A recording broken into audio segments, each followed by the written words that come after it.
बहुत बहुत स्वागत, अभिनंदन है। अगर आप नए हैं तो जल्दी से चैनल को सब्सक्राइब कर दें। अगर आप पहली बार जुड़े हैं तो जल्दी से वीडियो को लाइक कर दें और सेशन को शेयर करना बिल्कुल भी ना भूलें। लगातार आपका सपोर्ट और सब आपके साथ जुड़ जाता है और आपको अपने लक्ष्य को प्राप्त करने में बहुत मदद भी करता है। तो मेरी उम्मीद है कि आप सब लोग यहाँ पर जुड़े हैं आसानी के साथ और चीज़ों को समझते रहेंगे। तो चलो शुरू करते हैं कहानी और देखते हैं आज के सवालों पर किस तरह के प्रश्नों पर हम चर्चा आपके सामने करने वाले हैं। तो पहला प्रश्न आपके स्क्रीन पर रख रहा हूँ। पेडागॉगी होगी, बार बार पेडागॉगी की डिमांड आपसे की बार बार कर रहे हैं। तो पहला प्रश्न बता दूं, मेरा नाम है डॉक्टर ललित और मैं पढ़ाता हूं मैथमेटिक्स। चैनल को आपने सब्सक्राइब कर लिया होगा। शुरू करते हैं। पहला सवाल, राष्ट्रीय पाठ्यचर्या की रूपरेखा 2005 बल देती है। किस पर बल देती है ये आपको बताना है। पहला प्रश्न ऑप्शन है आपके सामने, गणित चयनित विद्यार्थियों को पढ़ाया जाएगा। गणित में सफलता प्रत्येक बच्चे के लिए आवश्यक है। विद्यार्थियों की तार्किक गणितीय योग्यता के लिए पहले उनकी परीक्षा होनी चाहिए या निम्न उपलब्धियों के लिए गणित पाठ्यचर्या अलग होनी चाहिए। तो यहाँ पर जवाब मिल रहा है मुझे सी। बहुत तेज़ी से सरिता ने, आकांक्षा ने सी ऑप्शन को दिया है कि राष्ट्रीय पाठ्यचर्या ने NCF 2005 बल देता है कि विद्यार्थियों की तार्किक गणितीय योग्यता के पहले उनकी परीक्षा होनी चाहिए, जो गलत जवाब है। माफ़ कीजिएगा, आप लोगों ने गलत विकल्प का चुनाव किया है। यह विकल्प सही नहीं है। सही आंसर है NCF कभी किसी को नहीं कहता कि उसको प्राइमरी स्कूल में आप बच्चे को पढ़ा रहे हैं, उसमें आप कैसे उसका एडमिशन लेने से पहले प्राइमरी में आप कैसे उसकी योग्यता की जांच करोगे। पहली बात तो ये है। दूसरी बात यह है कि NCF कहता है सबका भला हो, सर्व सुखी संपन्न रहें सब लोग, यानी गणित में सफलता प्रत्येक बच्चे के लिए आवश्यक है। ये सही जवाब है। आप लोगों ने गलत ऑप्शन का चुनाव पहले ही प्रश्न में कर दिया है, जो गलत है। सही जवाब है और पहला ऑप्शन था गणित चयनित, यानी सिर्फ सेलेक्टेड स्टूडेंट्स को गणित पढ़ाया जाएगा।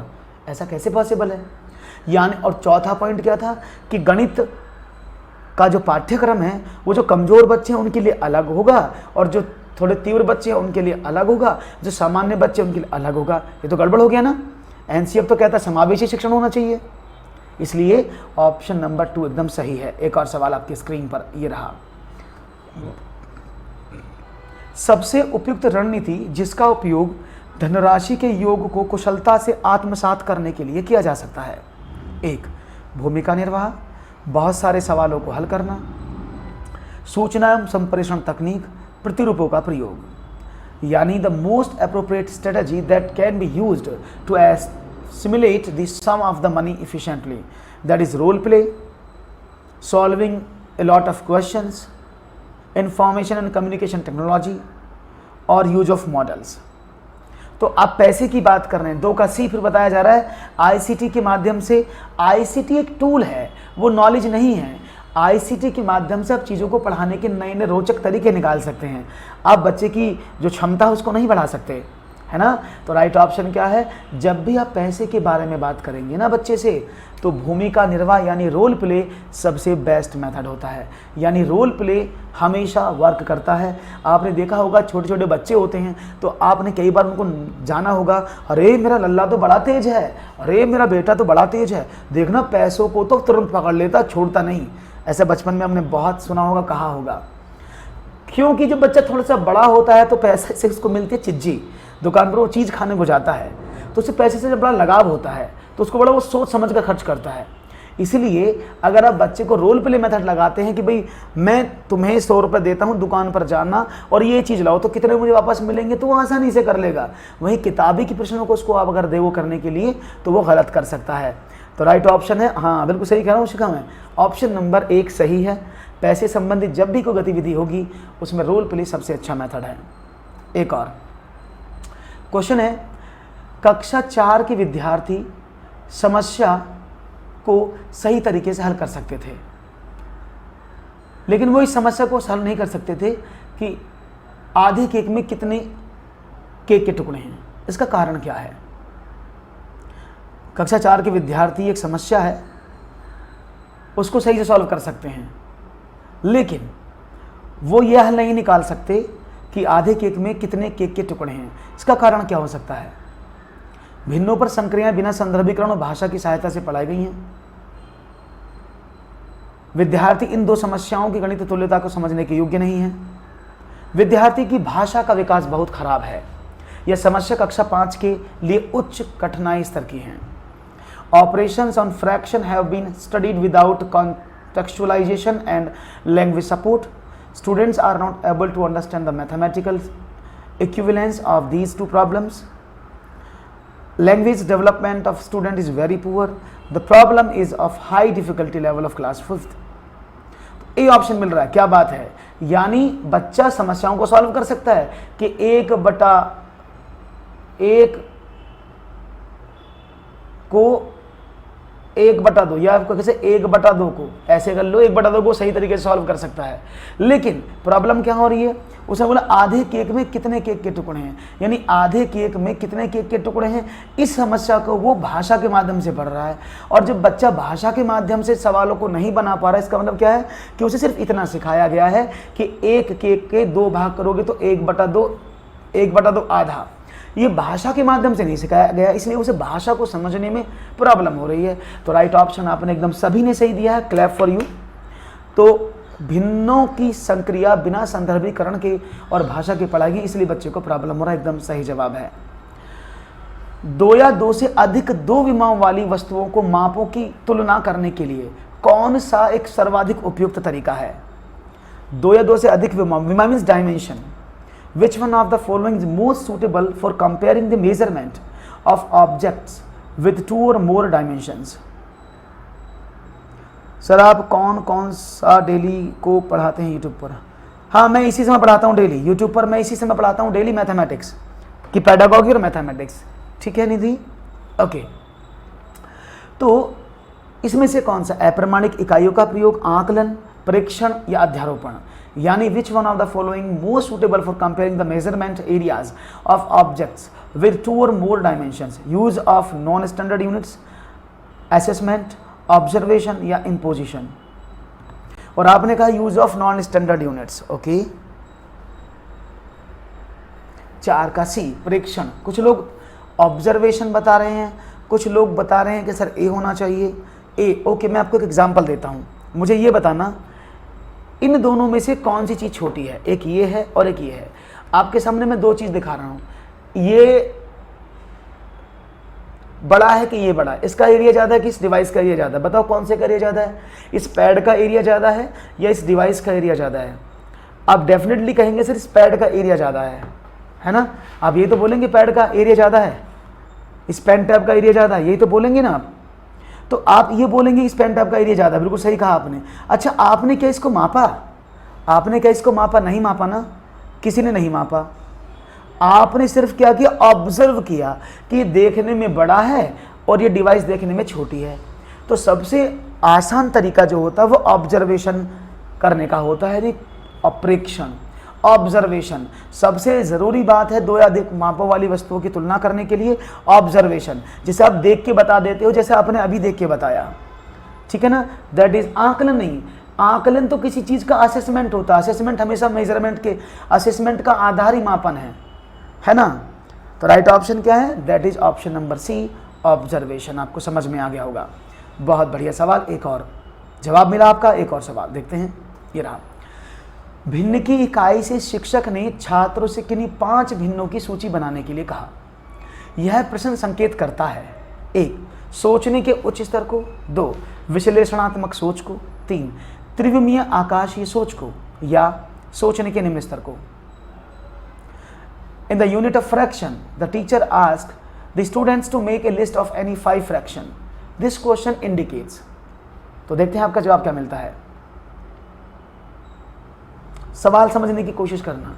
सोचने के उच्च स्तर को, विश्लेषणात्मक सोच को, त्रिविमीय आकाशीय सोच को या फिर सोचने के निम्न स्तर को। देखो, एक बच्चे को बोला गया कि 5 भिन्न लिखो। बच्चा बोला ओके, 2/3, 5/3, 1/3, 7/3, 8/3। एक बच्चे ने तो ये लिख दिए। एक बच्चा बोला जी 3/5, 3/7, 3/2, 3/9, 3/11, ऐसे भी लिख देगा बच्चा। नहीं, बच्चे का जो मन करेगा वो उसको लिख सकता है। यहाँ पर किसी भी विश्लेषणात्मक चीज की जरूरत नहीं पड़ेगी, बस बच्चे को नॉलेज होनी चाहिए, अंडरस्टैंडिंग होनी चाहिए कि अंश बटा हर के रूप में भिन्न होता है, NR अपॉन DR के फॉर्मेट में भिन्न होता है। तो बच्चे को बस इतनी जानकारी होनी चाहिए, बाकी कुछ नहीं। तो वो कुछ भी आप बोलेंगे 5 भिन्न लिखो, आपने कोई पर्टिकुलर फॉर्मेट नहीं दिया उसको, आपने सिर्फ ये बोला है कि आप कोई भी 5 भिन्न लिख दो, तो बच्चा लिख देगा ना। तो आप क्या सोचते हैं ये कौन सा आंसर होना चाहिए? High level of thinking. Puja ji ये हाई लेवल ऑफ थिंकिंग में कहाँ से आ जाएगा? ये लो लेवल ऑफ थिंकिंग है, क्योंकि बालक को आपने कोई भी सवाल सॉल्व करने को नहीं दिया है, ना ही आपने कोई कंडीशन अप्लाई की है कि भिन्न का अंश इतने छोटा और इतना बड़ा होना चाहिए। अगर वो ऐसे भी लिखता तो वो सोचने के उच्च स्तर पर हम मान सकते थे, लेकिन यहाँ पर क्या है, उसको सिर्फ 5 भिन्नों की सूची बनाने के लिए 5 भिन्न लिख दो कोई भी। तो ये सोचने का निम्न स्तर है, लो लेवल ऑफ थिंकिंग में इसको रखा जाता है।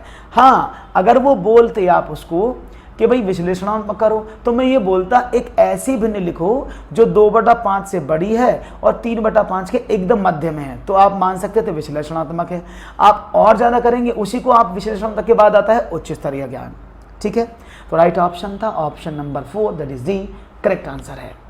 बढ़िया, एक और सवाल। ओहो, गणित सभ्यता और संस्कृति का दर्पण है, यह किसने कहा था? यह रीट में आया था, मैंने कई बार पढ़ाया हुआ भी यही सवाल। गणित सभ्यता और संस्कृति का दर्पण है, कथन किसने कहा? हाँ, टेलीग्राम लिंक है, डिस्क्रिप्शन में दे दिया गया है, आप डिस्क्रिप्शन में जाइए, आपको टेलीग्राम का लिंक मिल जाएगा। गणित सभ्यता और संस्कृति का दर्पण है किसने कहा? और यहाँ पर सब लोगों के जवाब मुझे पता बड़ी तेजी से आएंगे।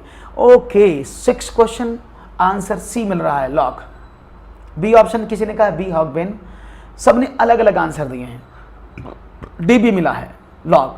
तो ये नहीं, आपको भी परिभाषाओं के बारे में पूरी जानकारी नहीं है, इनको कैसे याद करते हैं, देखो मैं बताता हूं। बेकन की है कुंजी, मैं इनके शॉर्ट की लिखता हूं जिससे आपको याद रहेगा। बेकन की कुंजी, हॉगबेन का दर्पण, लॉक का है तर्क, और डटन की है शक्ति। इनके कीवर्ड्स हैं। यानी बेकन साहब की कुंजी, बेकन साहब ने क्या कहा? गणित सभी विज्ञानों का सिंह द्वार और कुंजी है। हॉगबेन ने क्या कहा? जो लिखा है गणित सभ्यता और संस्कृति का दर्पण है। लॉक ने क्या कहा? गणित एक ऐसा विषय है जो बालक के मस्तिष्क में तर्क करने की आदत स्थापित करता है। वहीं पर डटन साहब ने क्या कहा? डटन साहब ने कहा कि गणित केवल ज्ञान प्राप्त करने के लिए नहीं, वरन शक्ति प्रदान करने के लिए भी यूज किया जाता है। डटन साहब की एक और परिभाषा है जिसमें उन्होंने सामर्थ्य वर्ड का यूज किया है, और सामर्थ्य का मतलब क्या होता है कि गणित बोलने से बालक के अंदर सत्य बोलने की सामर्थ्य आती है। ठीक है ना? तो उसको कैसे पढ़ेंगे? ऐसे कर सकते हैं इसको। लॉक तर्क के साथ बेकन की कुंजी को लेकर हॉगबेन के दर्पण के साथ शक्ति से डटा रहा। तो इसमें शॉर्ट की आप निकाल सकते हैं, बस मैंने आपको की। अब इन वर्ड्स को अपने अकॉर्डिंग भी जोड़ सकते हैं। मैंने कहा बेकन की कुंजी, हॉगबेन का दर्पण, लॉक का तर्क और डटन की शक्ति और सामर्थ्य। याद रहेगा? कोई प्रॉब्लम तो नहीं है? लाइक करते रहो भी, साथ साथ में लाइक की बहुत ज़रूरत है।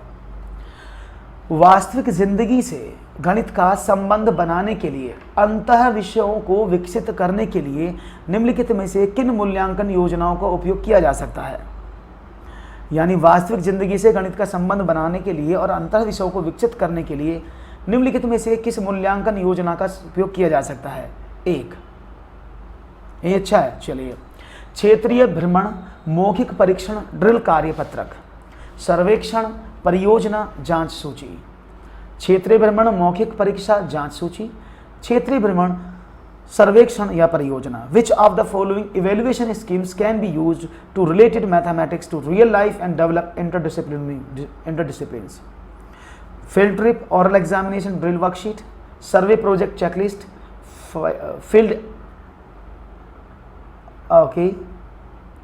excursion, oral examination, checklist, field visit, survey और project। तो यहाँ पर बी ऑप्शन मुझे मिल रहा है, सर्वेक्षण, परियोजना और जांच सूची।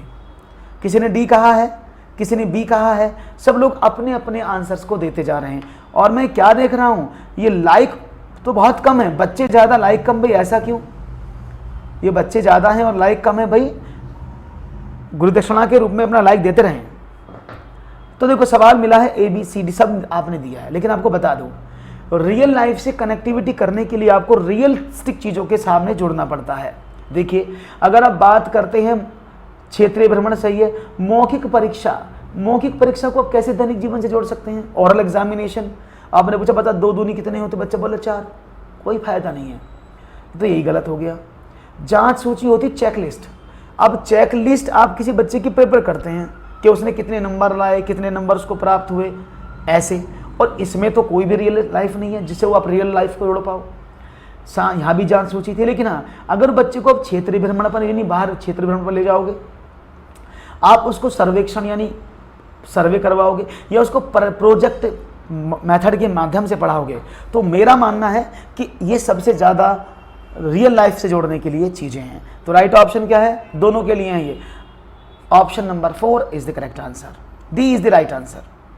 ठीक है, क्षेत्रीय भ्रमण, सर्वेक्षण और परियोजना यानी फील्ड विजिट, सर्वे और प्रोजेक्ट ये हमेशा रियलिस्टिक लाइफ पर डिपेंड होते हैं। क्लियर है? बहुत बढ़िया जवाब। एक और सवाल आपकी स्क्रीन पर फ्री रहा। माप की अवधारणा विकसित करने हेतु अपनाए गए निम्नलिखित कार्यों को क्रम से लगाओ।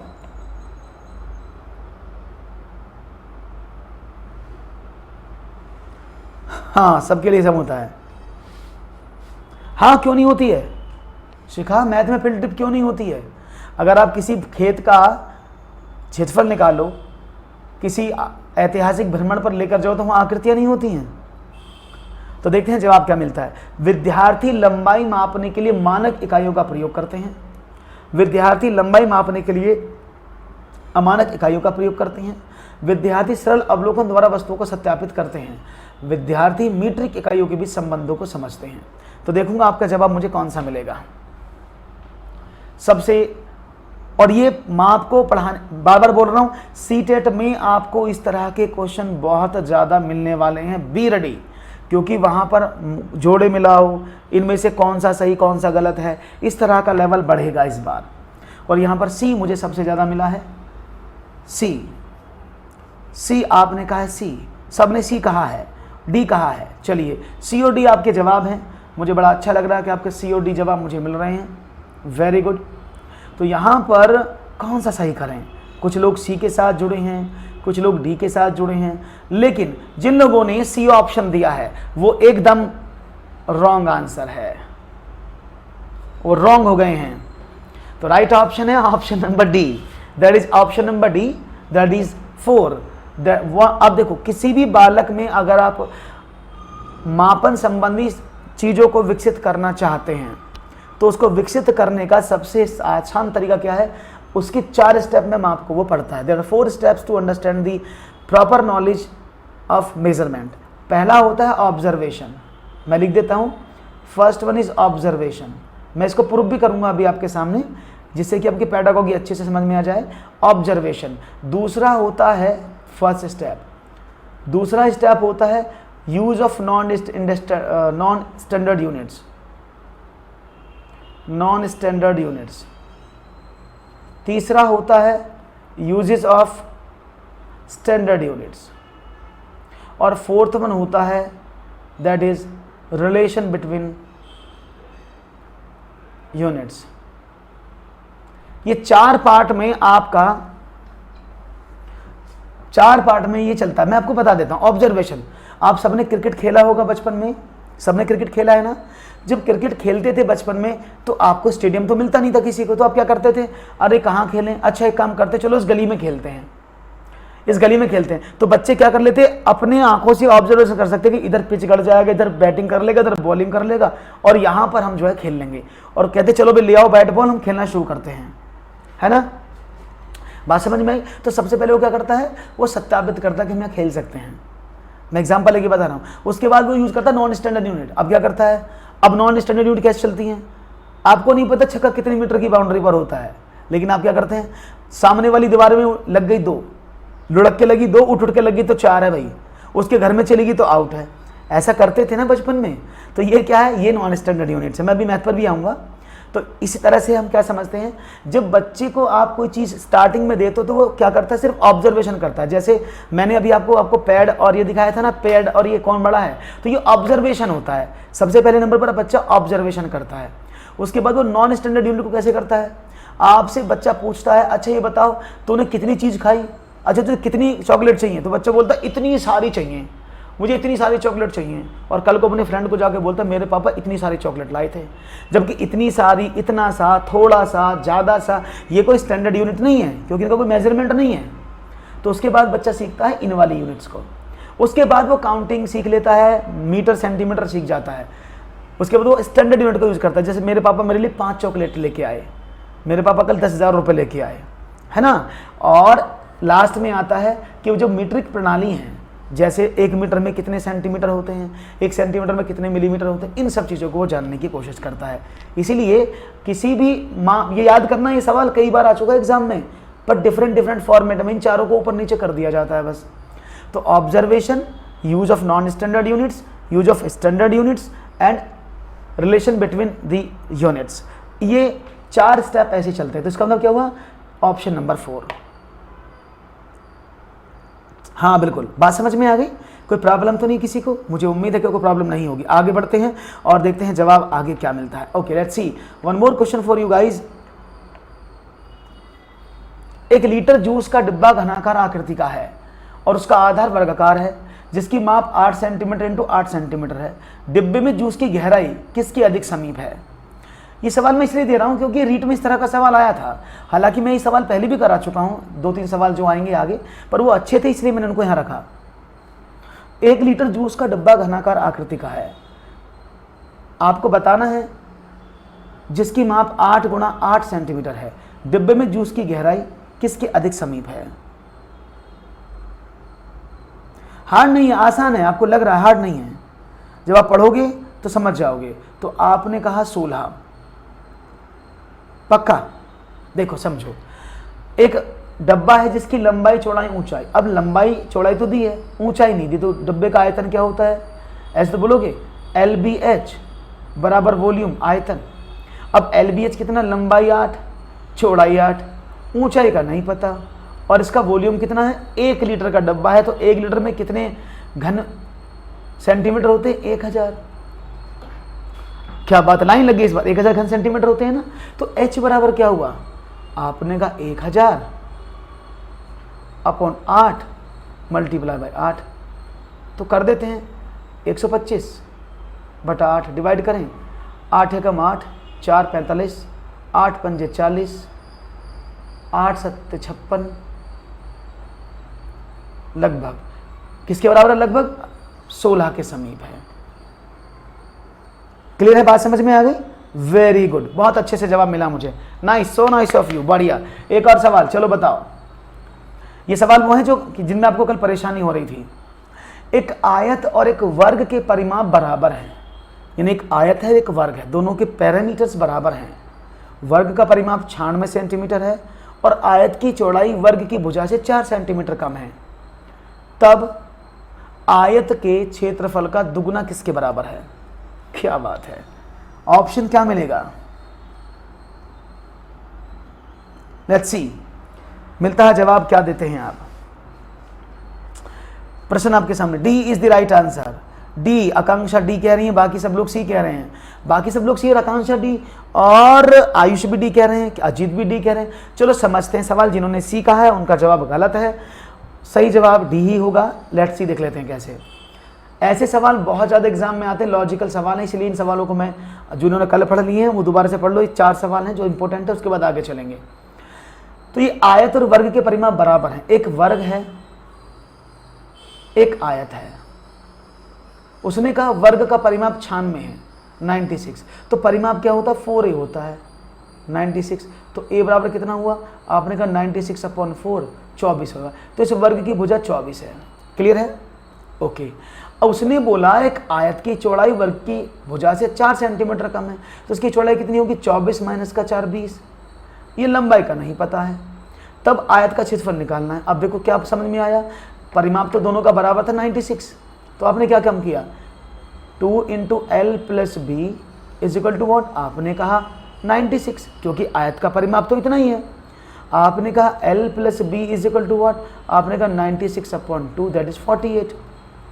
अब L का वैल्यू तो पता 24 है, तो 24 plus B is equal to 48 और b इज इक्वल टू क्या हुआ 48, माफ कीजिएगा 1 मिनट, वो b का वैल्यू हमें पुट करना था, हमने a का पुट कर दिया है। तो L पता नहीं, b का वैल्यू कितना है 20 है, इज इक्वल टू व्हाट 48, तो L इज इक्वल टू क्या हुआ 48 multiply by 20 that is -20 that is 28। तो अब आपको लंबाई पता लग गई। अगर मैं बात करता हूं लंबाई 28 है, चौड़ाई 20 है, तो आयत का क्षेत्रफल कितना हुआ, आपने कहा कि सर आयत का क्षेत्रफल हुआ 28 गुणा 20 दैट इज 28 दूनी 56 560। समझ में आ गई बात। जब 560 इसका क्षेत्रफल हुआ, लेकिन उसने क्या बोला है आयत के क्षेत्रफल का दुगुना। दुगुना कितना होगा, आपने 2 की गुणा कर दी, 2 0 0 2 6 12 1120। समझ में आ गया जी सबको, बात समझ में आ गई। गुड इवनिंग, कैसी हैं Kadambini, is it clear to all, समझ में आ रहा है ना। हाँ, और लाइक वाइक बढ़ाते रहो, लाइक वाइक कम नहीं होने चाहिए। देखो लाइक का बड़ा भूख है मुझे, तो लाइक की भूख मिटाते रहो और सवालों को आगे बढ़ाते चलो। एक और सवाल ले लेते हैं आपके सामने। विनीता एक प्राइमरी विद्यालय में पढ़ाती हैं, वह गणित की अध्यापिका हैं। उसने कक्षा 4 में एक प्रश्न शामपट पर लिखते हुए कहा कि इस प्रश्न का उत्तर बताइए, 3465 plus 0 is equal to what. एक छात्र ने उत्तर दिया कि इसका उत्तर 0 है। छात्र के इस उत्तर का निष्कर्ष निकलता है क्या, 1, उसे यह समझ नहीं है कि संख्या में 0 को कैसे जोड़ते हैं। उसने अध्यापिका की बात नहीं सुनी है। उसे यह समझ नहीं कि संख्या में 0 को जोड़ा अथवा घटाया जाता है तो वह उस संख्या का मान अपरिवर्तित रहता है। यह उपरोक्त में से कोई नहीं। देखते हैं जवाब क्या मिलता है। C is absolutely right answer. Okay C, देखो आपसे कहा 3456 में अगर हम 0 जोड़ देते हैं तो ये कितना रहता है, 3456 ही तो रहता है। यानी इसका मीनिंग क्या है, इसका मीनिंग है कि 0 के जोड़ने से या घटाने से कोई भी फर्क नहीं पड़ता, क्योंकि 0 क्या है आइडेंटिटी है, और आइडेंटिटी का जोड़ने पर, ठीक है ना, हाँ आइडेंटिटी को जोड़ने पर कोई प्रॉब्लम नहीं होती। क्लियर है, आगे बढ़ते हैं, एक और सवाल की बात करते हैं। एक और सवाल आपके समक्ष। आयुष, ये आपके लिए कमेंट है, इतना कॉपी पेस्ट क्यों कर रहे हैं कोई बात नहीं, आगे बढ़ते हैं, सबका मन है, जैसे चाहे वैसे कर सकते हैं। चलो, भिन्नों के योग यानी संकल्पना के पाठ पर योजना बनाते समय शिक्षक पट्टी मोड़ने वाली गतिविधि का प्रयोग कर रहा है। उपयुक्त गतिविधि कौन सी है, विषय वस्तु के पूर्व की गतिविधि है, यह समय की बर्बादी है, विषय वस्तु के पश्चात की गतिविधि है, या विषय वस्तु संबंधी गतिविधि है। और देखते हैं जवाब क्या मिलता है। तेजी से मिल रहे हैं जवाब। अभी रुक जाओ 2 मिनट आयुष, अभी आगे चलेंगे तब तेजी से देना, अभी थोड़ा सा ठहर जाओ, है ना, अभी तेजी से पूछेंगे आपके सवाल, थोड़ा सा रुक जाओ ओके, देखते हैं जवाब क्या मिलता है।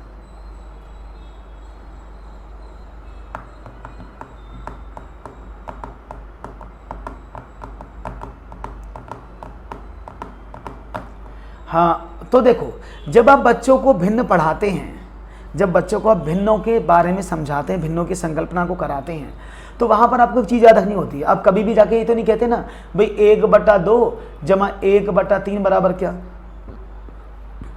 डायरेक्ट इस क्वेश्चन को नहीं पढ़ाते हैं। आप क्या करते हैं, अब जब बच्चों के पास जाते तो डायरेक्ट इस क्वेश्चन को नहीं बोलते। आप क्या बोलते हैं, उससे पहले बच्चों को रोटी का एग्जाम्पल लेकर के, ये गोल रोटी है, आधा आधा कर दिया, पट्टी को मोड़कर समझाते हैं, जिससे कि बच्चे की जो संकल्पना है वो दैनिक जीवन से जुड़ जाए और उसका जो कॉन्सेप्ट है वो मजबूती से उसके समझ में आ जाए। यही तो करते हैं, है ना भाई। पढ़ाने से पहले, कंटेंट पढ़ाने से पहले भिन्नों के बारे में आप ऐसी तो एग्जांपल देते हैं कि भाई ये रोटी है, ये चॉकलेट है, इसको मैं 4 जगह तोड़ रहा हूँ तो 1/4 हो गया, है ना। तो इसका मतलब क्या है, ये विषय वस्तु से पहले की गतिविधि है। जब आप बच्चों को भिन्न पढ़ाएंगे, संकल्पना को मजबूत करेंगे, चैप्टर पढ़ाएंगे, तो सबसे पहले यहीं से स्टार्ट करेंगे। हाँ हाँ, बिल्कुल सही कहा। एक और, चलो बताओ, यदि आप प्राथमिक स्कूल में एक अध्यापक हैं, आप बच्चों पर ध्यान रखेंगे, सभी बच्चों को घर पर गणित के प्रश्न हल करने के लिए कहेंगे। पूरे समय स्कूल में गणित विषय ही पढ़ाते रहेंगे। छात्रों को गणित की प्रश्नों पर कठिन अभ्यास करवाएंगे। छात्रों को गणित की उपयोगिता के बारे में बताकर आत्मविश्वास की भावना का विकास करेंगे। If you are a teacher in elementary school, you what decision you will make for children.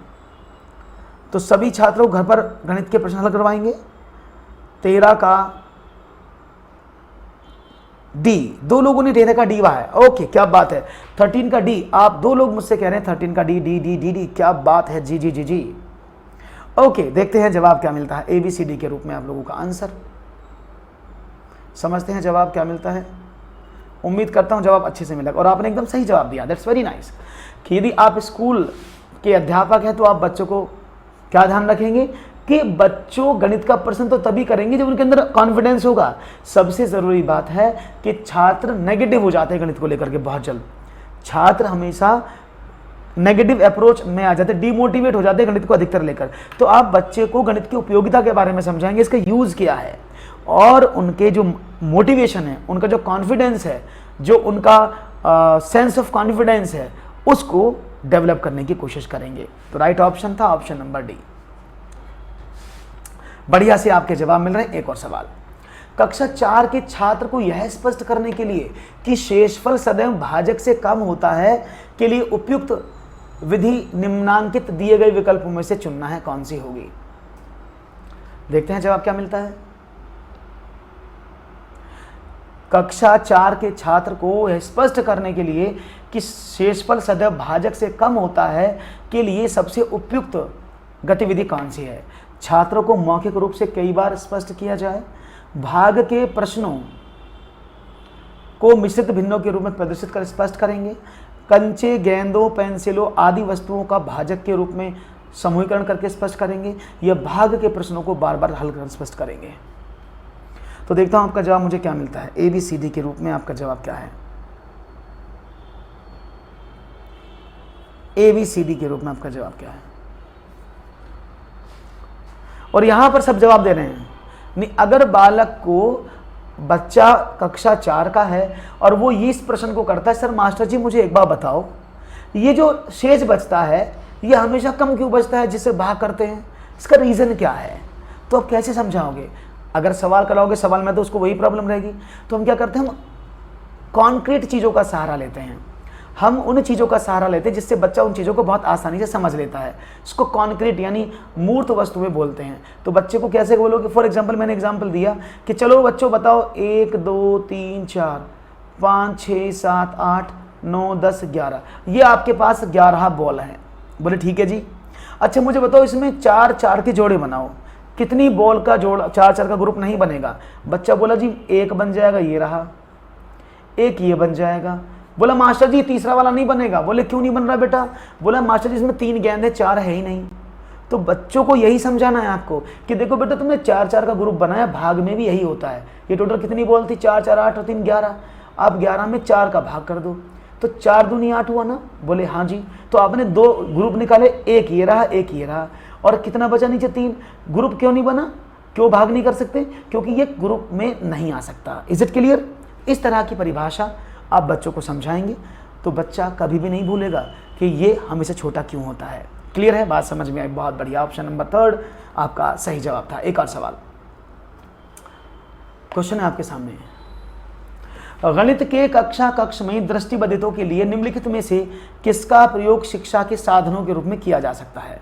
Taylor का गिनतारा, भिन्न का किट, संख्या चार्ट कंप्यूटर जियो बोर्ड, टेलर का गिनतारा, जियो बोर्ड, कंप्यूटर संख्या चार्ट या जियो बोर्ड। क्वेश्चन नंबर 15 आपके सामने है, चाहूंगा जवाब मिले। और यहां पर 15वां प्रश्न आपके सामने है। 15 का सी बता रहे हैं मुझे, क्या बात है। देखिए इसको समझिएगा। दृष्टिबाधित वो बच्चे होते हैं जो चीज़ों को देख नहीं सकते, वो महसूस कर सकते हैं, छू कर स्पर्श करते हैं, नहीं ब्रेल लिपि का सहारा लेते हैं। और ब्रेल लिपि तो आप जानती हैं कौन सी लिपि है, जो लुई ब्रेल ने बनाई थी, जिसमें अंधे बच्चे देख नहीं पा रहे थे और उन चीज़ों ने को स्पर्श करके पढ़ना सीखा। ब्रेल लिपि के अकॉर्डिंग टोटल मिलाकर 6 पॉइंट पर ही चलती है, 6 बिंदु होते हैं, उन 6 बिंदुओं को ही प्रयोग किया जाता है।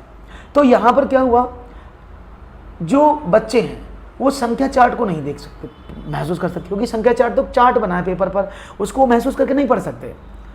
लेकिन संख्या चार्ट इसमें भी था, संख्या चार्ट इसमें भी था, यानी जिसमें संख्या चार्ट है उसको बच्चा कैसे पढ़ेगा, नहीं पढ़ पाएगा ना। तो वो क्या करेगा, टेलर का गिनता रहा, यानी अबैकस को चला सकता है, कंप्यूटर को समझ सकता है, जियो बोर्ड देख सकता है। बाकी तो आपको पता है, जियो बोर्ड मैं दिखा देता हूँ। ये जियो बोर्ड है आपके सामने, जिसमें क्या होता है, एक लकड़ी का बोर्ड होता है, उस पर ऑल पिन्स लगे होते हैं और उन ऑल पिन्स पर आप रबर बैंड की सहायता से बच्चों को आकृतियों का निर्माण, 2D आकृतियों का निर्माण करके सिखाते हैं। और यही है सही जवाब। बढ़िया। आरिबा ब्रेक नहीं है, बफरिंग नहीं। एक और सवाल। एक शिक्षिका गणित के संप्रत्यों को सिखाते हुए खोजपरक उपागम का उपयोग करती है, विद्यार्थियों की व्यावहारिक क्षमताओं का उपयोग करती है और उनको चर्चाओं में शामिल करती है। वह इस युक्ति का प्रयोग किस लिए करती है? 1. गणित शिक्षण के उच्चतर उद्देश्यों की प्राप्ति करने के लिए, विद्यार्थी के व्यावहारिक क्षमताओं का विकास करने के लिए, एक निश्चित प्रकार की सोच व तार्किकता विकसित करने के लिए। डेली होती है मोहन जी, क्लास डेली होती है। मोहन सिंह जी क्लास डेली होती है, बस वो कल नहीं हुई थी, सैटरडे में नहीं थी, सैटरडे में छुट्टी पर थे। हाँ जी मोहन जी, सैटरडे में छुट्टी पर थे हम कल, बाकी डेली होती है। तो देखो, जब एक मास्टरनी जी खोज परक उपागम यानी एक्सप्लोरेटरी अप्रोच का यूज कर रही हैं, बच्चों को जो डेली लाइफ है उनसे कनेक्ट कर रही हैं और वो डिबेट में शामिल कर रही हैं। अब जब डिबेट होती है वो एक पर्टिकुलर टॉपिक पर होती है, उसका टाइटल होता है कि आज की डिबेट किसके ऊपर है। जब वो डिबेट की बात कर रही है तो इसका मतलब क्या है कि वो किसी निश्चित प्रकार की समस्या पर बल दे रही है और किसी निश्चित प्रकार की समस्या को तार्किक ढंग से विकसित करने की कोशिश कर रही हैं। तो राइट ऑप्शन था option number C. D is not the right answer, C is the right answer. Clear है? डिबेट आपका संकट उद्देश्य नहीं होता है। हाँ ओके, तो राइट ऑप्शन था 3। चलो एक और बताओ।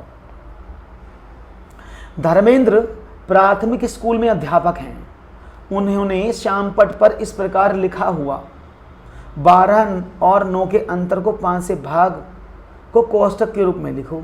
सारिका इसी विद्यालय की छात्रा है। यदि उसने सही उत्तर दिया तो निम्न में से उसका उत्तर क्या होगा?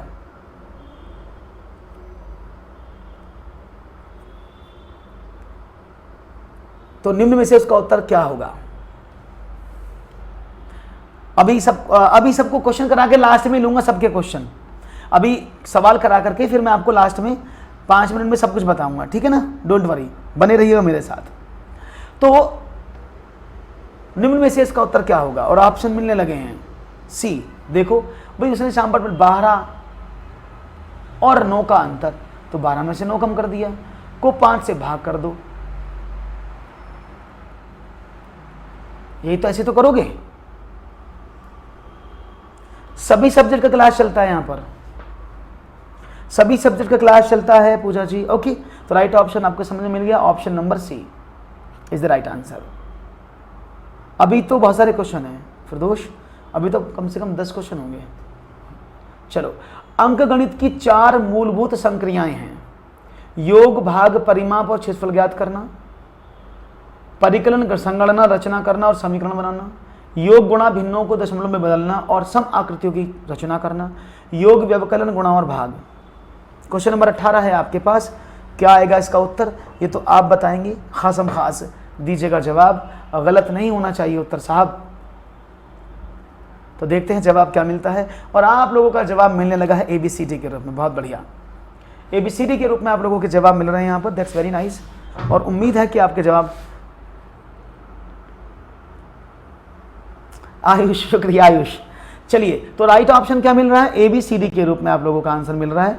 लेकिन आपको बता दें, सही जवाब पूरे अंकगणित में देयर आर 4 बेसिक ऑपरेशंस। गणित में 4 ही बेसिक ऑपरेशन होते हैं अंकगणित में, प्लस, माइनस, गुणा और भाग। These are 4 basic operations. अंकों के साथ आप जोड़ना, घटाना, गुणा और भाग ही तो करते हो, बाकी सब आपकी लॉजिकल थिंकिंग होती है। तो राइट ऑप्शन था ऑप्शन नंबर डी, 4। बहुत सारे बच्चों ने सी भी कहा, गलत कर दिया आपने। एक और सवाल, चलो फिर। भिन्नों की अवधारणा से परिचित कराने के लिए शिक्षक कहां से शुरुआत कर सकता है? पूरा कराएंगे जी, पूरा कराएंगे अमृता। भिन्नों की अवधारणा से परिचित करने के लिए शिक्षक कहाँ से शुरुआत कर सकता है? एक, A/B के रूप में भिन्न लिखना, जिसमें B ≠ = 0 है। उनके आसपास की वस्तुओं के भिन्न भागों की पहचान करना, विभिन्न भिन्नों के अंश और हर की पहचान करना, संख्या रेखा पर भिन्न का पता लगाना। तो देखते हैं आपका जवाब क्या मिलता है। ऑप्शन आपके सामने है, बी पक्का।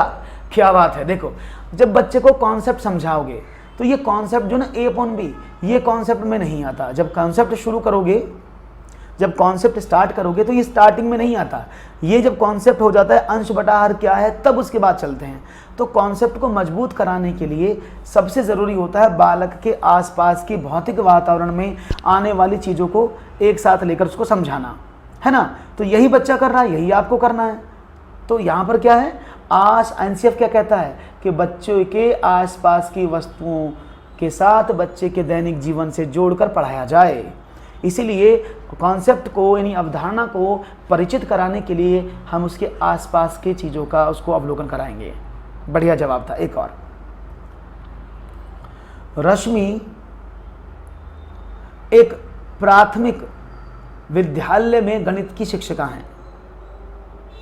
वह पाठ योजना को इस प्रकार परिभाषित करती हैं।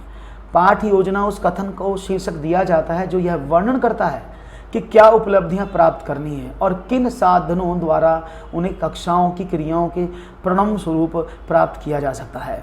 रश्मि के द्वारा दी गई परिभाषा किस गणितज्ञ का कथन है? गेन एवं शर्मा, बोसिंग, J.F. हर्बर्ट और लॉरेन फॉक्स। देखते हैं जवाब क्या मिलता है। तो यहां पर पाठ योजना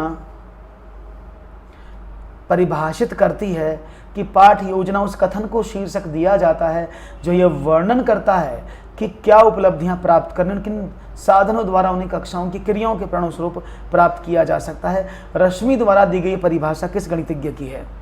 सबने सी कहा है, सबको पता है कि हर्बर्ट तो है ही पंचपदीय योजना की प्रतिपादक, है ना। हर्बर्ट ने पाठ योजना में पंचपदीय योजना का निर्माण किया था, लेकिन यह परिभाषा हर्बर्ट की नहीं है। This definition is not given by Herbert. यह हर्बर्ट की परिभाषा नहीं है, यह परिभाषा लॉरेन फॉक्स की। D is the right option. ठीक है, ये हमें आप सब जानते हैं, आप सब ने हर्बर्ट को पढ़ा है, इसलिए तो घुमाने के लिए हर्बर्ट भी दिया हुआ है। तो जो पाठ योजना की पंचपदीय विधि है वो हर्बर्ट ने दिया है। उन्होंने बताया कि किस तरह से 5 शीर्षकों में क्या है, लेकिन ये बेसिक क्या है, ये परिभाषा लॉरेन फॉक्स ने दी है। क्लियर है, समझ में आ गया होगा। एक और सवाल, चलो। विद्यार्थियों के गणितीय निष्पादन अवरोधन के साथ संबंधित चाक्षुष स्मृति अवरोध का संभावित संकेत है। विद्यार्थी है ना, possible memory in habitation associated with blocking students mathematical performance in a possible indicator is what. यानी गणित के निष्पादन अवरोधन के साथ संबंधित चाक्षुष जानते हैं ना, विजुअलाइजेशन, ठीक है ना। विजुअल स्मृति का अवरोध का संभावित संकेत क्या है? गणित संबंधी तथ्यों के संधारण में अयोग्यता और समय बताने में कठिनाई, संख्या रेखा का प्रयोग करने में कठिनाई, एक क्रम में गणना करने में कठिनाई, छोटे परिचलनों के साथ व्यवहार करने में कठिनाई। क्या कह रहे हो, बड़ा है तो बेहतर है? क्या कह रहे हैं सब लोग? सर जी बड़ा है तो बेहतर है, इसको ही लगाओ, बड़ा है तो बेहतर है। ऐसा कई बार सुनने को मुझे आवाज़ आ रही है, कहीं से निकल रही है दिल से आवाज़, सर जी बड़ा है तो बेहतर है। हैं, ऐसी तो आवाज़ नहीं निकाल रहा कोई। चलिए, बहुत अच्छा लगा आपका, आपने उत्तर देने का प्रयास किया। ए बिल्कुल सही जवाब है, क्योंकि बच्चा जब चाक्षुष स्मृति की बात करते हैं तो ये वॉन हेले का लेवल नंबर 0 बन जाता है। और ये मैंने आपको पढ़ाया भी है। वॉन हेले क्या कहता है कि विजुअलाइजेशन में बालक क्या करता है, 2 गणित के तथ्यों को आपस में मैच नहीं कर पाता, 2 गणित तथ्यों के बारे में प्रॉब्लम क्रिएट कर देता है। वो 79 को 97 लिख देता है, वो 27 को 72 लिख देता है। तो इसमें वो प्रॉब्लम करता है। और समय बताने में कठिनाई का मतलब कहाँ से जुड़ा? बच्चा, ये 2 घड़ी हैं, उसे दोनों ऐसे लगता है कि अब भी इतने बजे हैं और अब भी इतने बजे हैं, उसे दोनों एक जैसे लगते हैं, छोटे बड़े का अंतर नहीं कर पाता, है ना। तो राइट ऑप्शन क्या है? राइट ऑप्शन है ऑप्शन नंबर 1। क्लियर जवाब, बहुत अच्छा, क्या बात है आयुष, शुक्रिया आयुष आपके इतने सारे प्यार के लिए। एक और सवाल, चलिए बढ़ते हैं नेक्स्ट क्वेश्चन की तरफ। गौतम एक प्राथमिक विद्यालय में गणित के शिक्षक हैं। आंकड़े संबंधी अध्याय को समझाते हुए एक प्रश्न शामपट पर लिखा। 5 छात्रों की आयु क्रम से 15, 12, 9, 11 वर्ष तथा 13 वर्ष है। इन छात्रों की औसत आयु का माध्य क्या होगा? एक छात्र अंकित ने प्रश्न को कुछ इस प्रकार हल किया। माध्य आयु बराबर 15 + 12 + 9 + 11 + 13 बराबर 60। छात्र द्वारा हल किया गया प्रश्न से क्या निष्कर्ष निकलता है? 1, छात्र से पूछा गया प्रश्न उसके पाठ्यक्रम से नहीं है। छात्र यह समझता है कि माध्य इसी प्रकार ज्ञात किया जा सकता है। छात्र माध्य संबंधी अवधारणा से अनभिज्ञ है। उपयुक्त में से कोई नहीं। तो ये औसत की निकालने की बात हो रही है। एक प्रश्न पूछा गया है, आंकड़े संबंधी प्रश्न है, और बच्चों से पूछा गया है कि इसको सॉल्व करो। बच्चे ने सॉल्व तो कर दिया लेकिन कुछ अलग अंदाज में किया। देखो आप क्या निष्कर्ष निष्कर्ष का मतलब क्या है कि बच्चे को क्या नहीं पता है। ऐसे तो उसने किया है कि उसे तो ये पता है, ऐसे ही ज्ञात करते हैं, लेकिन एक्चुअल में क्या होता वो कैसे निकालना चाहिए था उसको? संख्याओं का योग बटे कुल संख्या, जब भी तो औसत आएगा। यानी 60/5 बराबर 12 आना चाहिए था, और उसने सबको जोड़ दिया। तो मतलब क्या है? राइट ऑप्शन है ऑप्शन नंबर सी। छात्र माध्य संबंधी अवधारणा से, यानी छात्र को कॉन्सेप्ट ही नहीं पता है कि मीन का निकालने का कॉन्सेप्ट क्या है। तो राइट ऑप्शन था ऑप्शन नंबर सी, ना कि बी। छात्र ये नहीं पूछता है। अगर ये सवाल ऐसे होता कि छात्र ने किस आधार पर ये उत्तर दिया, तो ये बात देखो, ये प्रश्न दो तरह से पूछे जाते हैं जो कंफ्यूज करते हैं।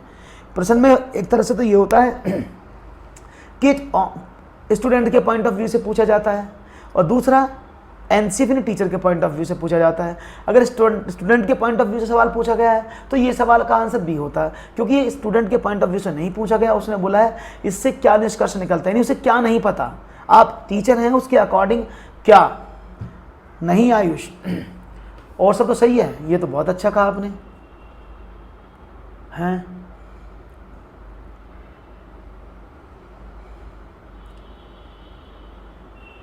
सी is the right option.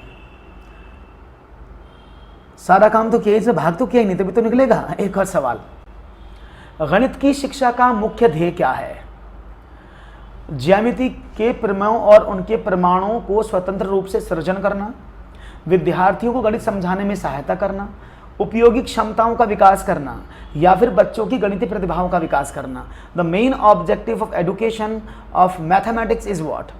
Generation of the theorems of geometry and their proofs independently, helping students understand mathematics, developing useful capabilities to develop the mathematical talent of children। अच्छा, जिसका हो गया चाय पी ले, अभी पिलवाते हैं चाय। दीजिएगा जवाब, गणित शिक्षा का मुख्य ध्येय क्या है? The main objective of education of mathematics is what? D और बी में कंफ्यूजन हो रहा है, कोई डी बोल रहा है, कोई बी बोल रहा है। देखिए,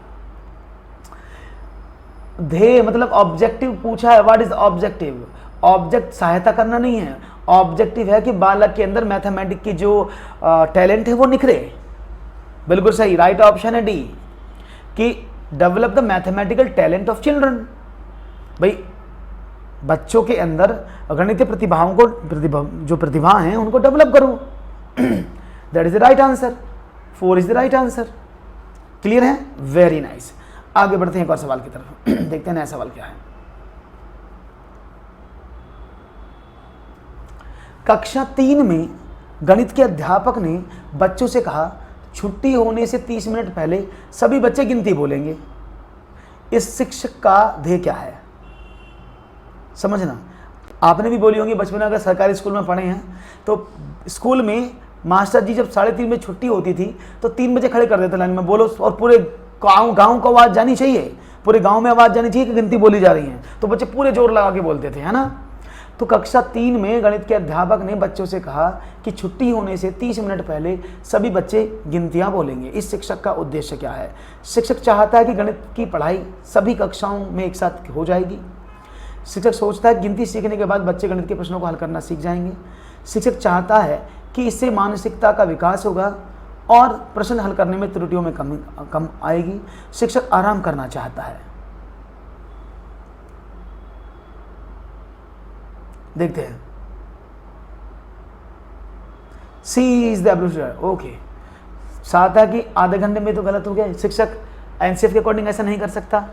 हाँ, शिक्षक ये चाहता है कि जब बच्चे गिनती इधर वाले बोलेंगे उधर वाले तो उनकी जो मानसिक शक्ति है, क्योंकि बच्चों को मानसिक स्तर मजबूत करने के लिए भेजा जाता है, तो बच्चों की जो मानसिक शक्ति है उसका विकास हो जाएगा और बालक को जो प्रश्न वो करता है, पहाड़े पढ़ना, गिनती पढ़ना, तो उसके लिए उनमें त्रुटि कम होगी और वो आसानी से सवालों को कर लेगा। राइट ऑप्शन सी एकदम करेक्ट आंसर आपने दिया, बहुत ही बढ़िया जवाब। एक और सवाल की तरफ बढ़ते ही रहा।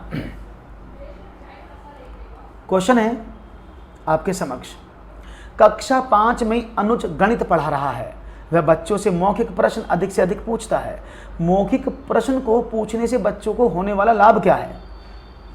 1, मौखिक गणित द्वारा छात्रों में विचार शक्ति, तर्क शक्ति तथा विवेक का विकास होता है।